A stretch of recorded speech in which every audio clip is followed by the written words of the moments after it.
बिस्मिल्लाहिर्रहमानिर्रहीम। देखिए 10 सुजुकियाँ जो हैं 50-50 राशन लेके 10 मुख्तलिफ मसाजिद में इस वक्त जा रही हैं। लियारी में ये भाई दोनों लेकर जा रहे हैं और ये वहाँ पहुँचाएंगे। जामा मस्जिद रहमानी जा रही है, ये कहाँ पर है? मीराना का बाखा चौक, अच्छा, जामा मस्जिद शेखुल इस्लाम का है कोलाकोट शुरू, कलाकोट में। अहले मोहल्ला खिदमत कमेटी नयाबाद में है। अच्छा, उसके बाद ये कौन सी है? चतानी जमात खड्डा मार्केट। अल-नूर मोहम्मदी मस्जिद, मस्जिद सियाना, कौन सी लैन? साबिक लैन। अच्छा, उसके बाद ये, अच्छा इसमें चर्च भी है, बाइबल चर्च भी है। उसके अलावा अंजुमन फिदाए रसूलुल्लाह, बाबा अब्दुल करीम शाह स्ट्रीट, गली नंबर 1, कच्ची मोहल्ला, संगोलैन, लियारी। सही है। उसके अलावा ये क्या है? मदरसा और जामा मस्जिद उमर फारूक, ये कहाँ है? गबोल रोड, गली नंबर 6, गबोल पार्क।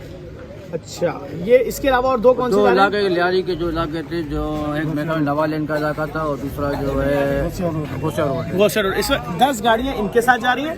बाहर एक ट्रक है, वो भी 150 का है, वो भी जा रहा है। उसके अलावा जो कल गया राशन लियारी में, वो भी आपको सारी डिटेल्स दे दी है।